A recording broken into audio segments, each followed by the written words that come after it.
Al hacer entrega al Congreso del acuerdo final de paz pactado en La Habana, el presidente Juan Manuel Santos ordenó el cese al fuego definitivo con las FARC.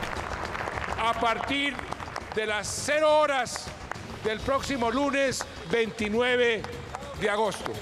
Se termina así el conflicto armado con las FARC. Tras el anuncio resulta incierta la situación que enfrentan ciudadanos que en medio del proceso de paz continúan siendo víctimas de las extorsiones de las FARC. Alias Timochenko, el máximo cabecilla de las FARC, dijo que este grupo al margen de la ley, este grupo criminal, iba a cesar sus extorsiones en todo el territorio nacional. ¿Esto se ha cumplido o no se ha cumplido?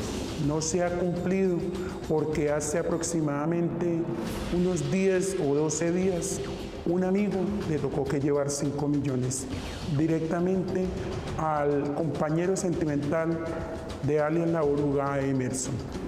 ¿Quién protegerá a la población civil en las regiones donde las FARC han persistido en sus amenazas e intimidaciones? Además de cesar las hostilidades militares, cesan también las amenazas, las extorsiones, las vinculaciones de las FARC con el delito. Esa será una prueba de fuego para realmente tener todo el horizonte de confianza que este proceso de paz ha generado.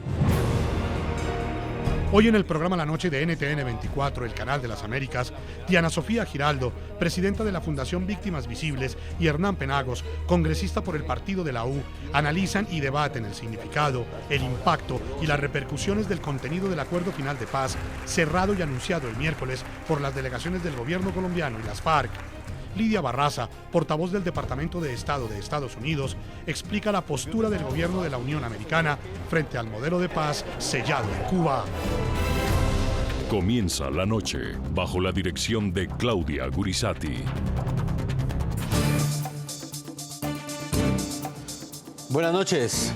La noche bajo la dirección de Claudia Gurisati enciende las luces para que usted vea el punto clave de la noticia. Soy Jefferson Beltrán, bienvenidos. La noticia: el cese al fuego bilateral y definitivo con las FARC que ordenó este jueves el presidente de Colombia, Juan Manuel Santos. La medida fue adoptada por el mandatario un día después de que el gobierno y las FARC cerraran en La Habana 4 años de intensas negociaciones de paz. Este cese al fuego comenzará a regir desde las 0 horas del próximo lunes 29 de agosto.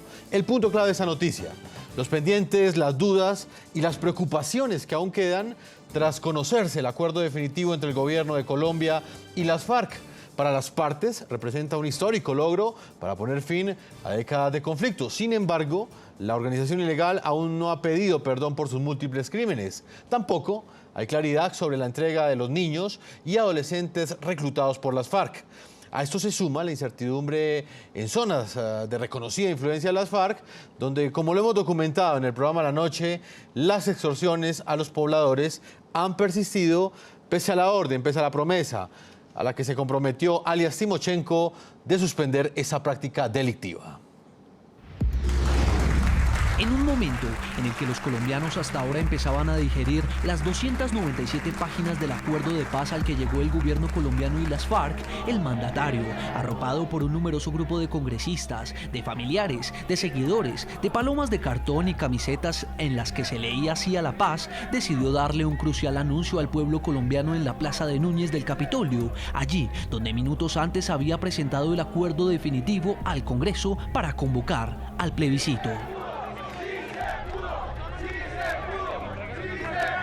Con lo que sucedió ayer, donde todo está acordado, quiero informarle a los colombianos que como jefe de Estado y como comandante en jefe de nuestras Fuerzas Armadas, he ordenado el cese al fuego definitivo con las FARC a partir de las 0 horas del próximo lunes 29 de agosto. Se termina así el conflicto armado con las FARC. El cese de hostilidades bilateral y definitivo entre el gobierno y las FARC es uno de los ingredientes del acuerdo de paz como parte del punto fin del conflicto, que incluye además la dejación de armas por parte de esa organización ilegal que serán entregadas a una comisión internacional, así como su posterior desmovilización. Durante el acto, el primer mandatario dijo que, como lo estipulaba la ley, entregaba a Mauricio Liscano, presidente del Congreso, los textos definitivos y la carta firmada por él y su gabinete ministerial para formalizar su promesa de que sean los colombianos quienes en las urnas refrenden los acuerdos. Ese hecho es un hecho histórico que cambiará la faz de Colombia para bien. Ayer mismo sancioné y promulgué la ley del plebiscito que aprobó el Congreso de la República, que fue a la Corte Constitucional. Allá la examinaron, la analizaron, le dieron su exequibilidad, se la retornaron al Congreso y el Congreso me la envió. El ministro de Defensa, Luis Carlos Villegas, explicó cómo será monitoreado este cese al fuego bilateral y definitivo. Explicó que la importancia radica en que cesarán todas las acciones hostiles en contra de la población civil por parte de las FARC, que desde hace un año adelanta un cese unilateral que fue violado en varias ocasiones. Además de cesar las hostilidades militares, cesan también las amenazas, las extorsiones, las vinculaciones de las FARC con el delito. Esa será una prueba de fuego para realmente tener todo el horizonte de confianza que este proceso de paz ha generado. Este acto de hoy, de la entrega del texto de los acuerdos al Congreso, es un acto democrático. Con la presentación en el Congreso del documento, el gobierno cumple con el plazo de 30 días que tenía para difundir los acuerdos con las FARC antes del plebiscito, de tal manera que el país los conozca y sepa que votará en las urnas. Soy consciente que no tenía esa obligación legal, pero tenía esa obligación moral, porque soy un demócrata, porque creo que el pueblo debe tener la última palabra.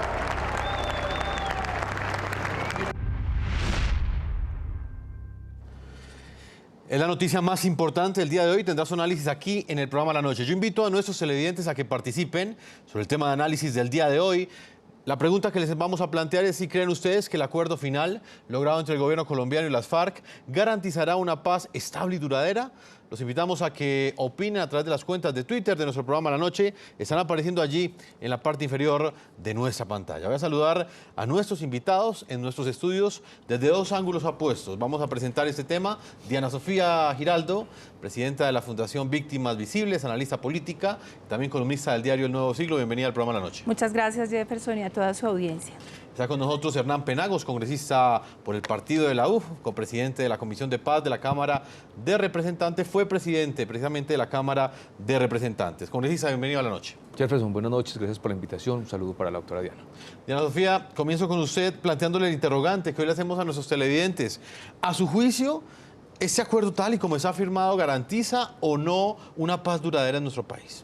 Es que los acuerdos de La Habana no son la paz, como lo dijo la Iglesia. Una cosa es un voto a conciencia y otra cosa muy distinta es la paz que deben buscar los colombianos. Si usted me pregunta qué pasó con las víctimas, yo creo que si miramos lo que se hizo, se revictimizó a las FARC. A las víctimas de las FARC, se revictimizó a las víctimas de las FARC que desaparecieron del escenario mediático. Las víctimas, por ejemplo, de secuestro, que pasaron a las listas de desaparecidos. Las listas de víctimas que reclamaban, aunque fuera un cuerpo, un nombre, un dato, nunca hubo esas muestras de buena voluntad. Y sin embargo se le decía al mundo, las víctimas están en el centro, y los amigos internacionales decían, que bien, las víctimas de las FARC están en el centro. No, las FARC reivindicaron los derechos de las víctimas del paramilitarismo, de las víctimas de Estado, y eso está bien, pero las víctimas de las FARC quedaron desaparecidas, revictimizadas. Nunca hubo interlocución con ellas. A la Federación de Víctimas de las FARC nunca la quiso recibir el presidente. Jamás hubo una interlocución, no hubo respuestas a sus interrogantes. Entonces yo creo que se utilizó y se instrumentalizó a las víctimas de las FARC en aras de la propaganda.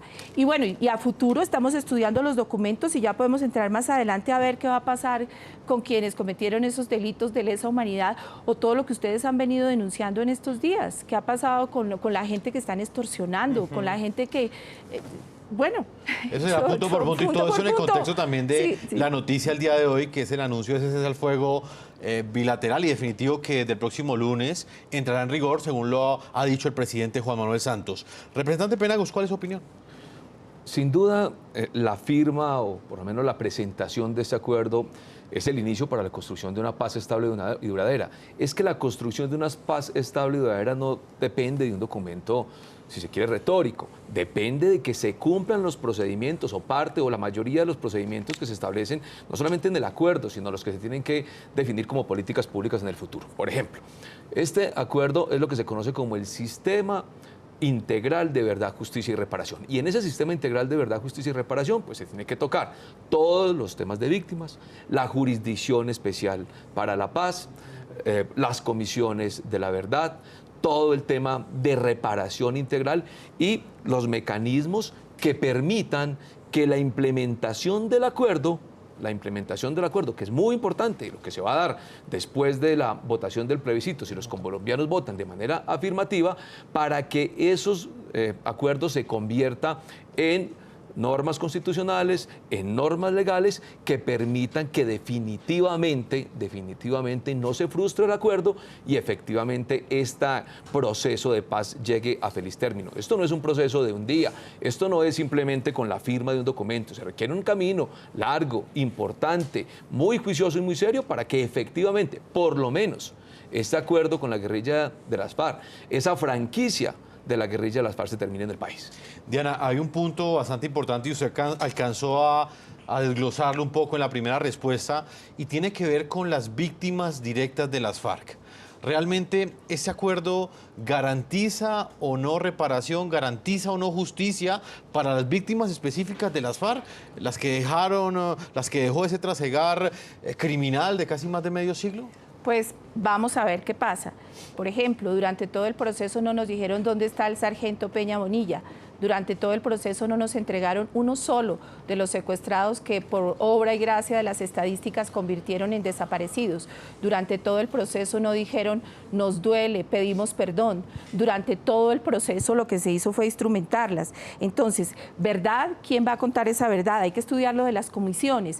Y lo de la justicia, habría que ver esto de los delitos de lesa humanidad, porque es que en una sociedad para que funcione se necesita un mínimo de reglas de juego, y si las víctimas ven a sus victimarios, así sea con unos sueldos mínimos o gente que cometió delitos de lesa humanidad llegando al Congreso o con una restricción como lo que leímos hoy, que la restricción podía ser domiciliaria, geográfica o laboral, entonces el dolor tiene que ser grande. Y yo pienso que ya es hora de pasar de la propaganda, que los felicito, fue coherente, extraordinaria a nivel internacional, a hablar con el pueblo colombiano. Y ahora sí, presidente, yo creo que es hora de reunirse de verdad con las víctimas de las FARC, con la Confederación de Víctimas de las FARC, porque la gente se pregunta, ustedes lo han venido denunciando, ¿qué pasa con la gente que siguen extorsionando?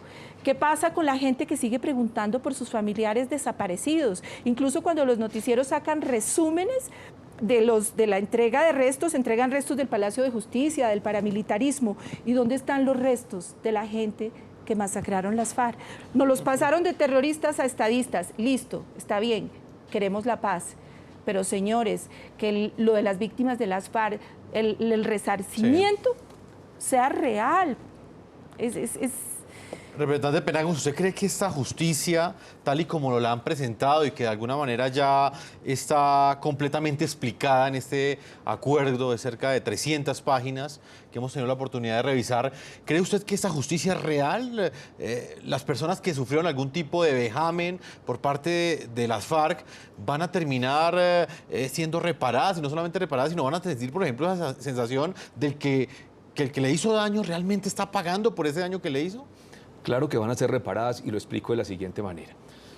Pero antes que eso quiero decir que es que el fin de las negociaciones apenas se dio esta semana. Es decir, es que el acuerdo apenas se cerró el día de ayer. Eso quiere decir que de aquí en adelante es que tiene que darse todo el proceso de implementación y ahí tendrá que ocuparse de manera clara no solamente el Congreso, sino las partes de las víctimas. Pero mire usted lo siguiente. ¿Por qué se va a dar un proceso de reparación? Porque aquí ha habido, digamos, una especie de falso dilema. es que resulta que cuando se habla de la Jurisdicción Especial para la Paz, esa Jurisdicción Especial para la Paz habla de dos elementos en materia de justicia. Lo que se conoce hoy como la justicia restaurativa. ¿Qué es la justicia restaurativa? Esta que tiene dos conceptos. Un concepto de sanción para quienes son victimarios y un concepto de reparación para las víctimas. Ese es el modelo actual inclusive del Código Penal colombiano. La justicia restaurativa dice que cuando se habla de impunidad no puede decirse exclusivamente, como dicen algunos, que la impunidad parte exclusivamente del hecho de no tener cárcel los victimarios. No, señores, la impunidad parte no solamente de que haya una sanción, pero más que la sanción, que haya una reparación para las víctimas, lo que usted reclama, doctora Diana. Pues esa justicia restaurativa es muy precisa en señalar que la dosis de sanción es una parte y que el resto tendrá que ser reparación a las víctimas. Y esa reparación a las víctimas las tienen que hacer, ¿quiénes? Los victimarios. Los victimarios, cuando empiece a operar la Jurisdicción Especial para la Paz o los guerrilleros de la FARC, tendrán que decir la verdad, tendrán que proceder a la reparación y tendrán que, en su elemento de sanción, buscar la manera de reparar a esas víctimas. Diana, ¿usted cree que esa reparación se puede dar en el entendido, por ejemplo, de lo que ha sucedido hasta ahora? Únicamente en un hecho, que fue la masacre de Bojayá, las FARC han pedido perdón. Mucha gente esperaba que en ese discurso del día de ayer de Iván Márquez, de alguna manera, esas personas que están siendo en muchos casos presionadas para perdonar a sus victimarios, recibieran de su victimario esa petición de perdón, pero esa frase no la escuchamos. Pero sabe que yo creo que es lo que hace que sigamos un poco desconfiados, temerosos, y que sea la sensación de muchos de los colombianos. No hay derecho a tanta arrogancia. O sea, de victimarios a estadistas, a reformar la Constitución sin pedir perdón, a decirnos cómo se va a reorganizar el país. El presidente todo el tiempo apareció del lado de allá. Los colombianos nos sentíamos en esa orfandad. Yo entiendo la alegría de la gente hoy, porque es que le confunden acuerdos de La Habana con paz. Y sería bueno recordar eso, que en un momento dado dijo la Iglesia y que se ha confundido tanto y que algunos obispos han tratado de desviar. Es un voto a conciencia, informado, y que no se use la paz al servicio de ninguna propaganda ni de ningún partido político, que no se ideologice la ética, es decir, la gente puede votar sí o no a conciencia, y otra cosa es muy distinta, es la paz. Si usted me permite un resumen simple de lo que yo veo, yo creo que se les dio un cheque en blanco a las FARC y sin fondos, un cheque para que ellos llenen, y sin fondos que hay que llenar con la reforma tributaria y con el dinero de los colombianos. Vamos para un plebiscito armado. Hasta ahora todo se hizo en el exterior, con recursos extraordinarios para propaganda, con imaginarios y sin el pueblo colombiano. Pero un posconflicto sin contar de verdad con el pueblo colombiano es absolutamente inimaginable. Representante Penagos. Lo primero es que si partimos del hecho de, digamos, de lo que dice la doctora Diana del plebiscito armado, todas las elecciones que han ocurrido en el país en los últimos 50 años, ha habido guerrilla armada. Y yo creo que por lo menos las de las últimas décadas han sido elecciones en las que la participación de la guerrilla ha sido marginal desde el punto de vista de sus estructuras armadas. Así que hablar de un plebiscito armado me parece que es desproporcionado. Y lo segundo es que aquí inician dos momentos muy importantes. El momento de el traslado de los guerrilleros a las zonas de desconcentración y el momento de la dejación de armas, con verificación de organismos internacionales. A mí no me van a decir que no hay un organismo más importante que las Naciones Unidas para revisar todo el proceso de verificación. Quienes dicen que las Naciones Unidas no tienen legitimidad para eso, desconocen lo que ha sido la lucha de los organismos de seguridad de las Naciones Unidas, frente a los temas del terrorismo en el mundo. Entonces, a mí me parece que el tema del plebiscito es un tema donde la gente va a poder votar de manera voluntaria, lo va a poder hacer de manera clara, ya tiene los documentos desde el día de ayer publicado del acuerdo para que lo lean, para que lo evalúen y que decidan como quieran, que decidan de manera afirmativa o negativa. Quienes creemos que hay que votar de manera positiva, pues vamos a hacer la tarea de persuadir a los colombianos, pero hoy yo creo que ya cesan las especulaciones. Hoy ya no puede empezar a hablarse de temas como los que se hablaban, que a cada guerrillero se le pagan de a 3 millones mensuales, que es que resulta que se va a hacer una expropiación de tierras a los terratenientes de Colombia. Es decir, una serie de especulaciones que hoy se tienen que cerrar. Pues que lean los acuerdos y cada quien que vote como quiera. Pero estos acuerdos son muy precisos. Habrán temas de debate, sin duda. Habrán temas que a los colombianos, a muchos ciudadanos no les gusten, a otros sí. Pero hoy ya hay que partir de un documento que se está publicando y hay unos tiempos muy precisos. A partir partir del próximo 25 de este mes y hasta 5 días después tendrán que ocurrir varias cosas. Primero, el Consejo Electoral tendrá que reglamentar la participación en las mismas condiciones de quienes están por el sí y quienes están por el no. Tendrán que definir los espacios en los medios de comunicación y tendrá que establecerse los recursos para ese proceso.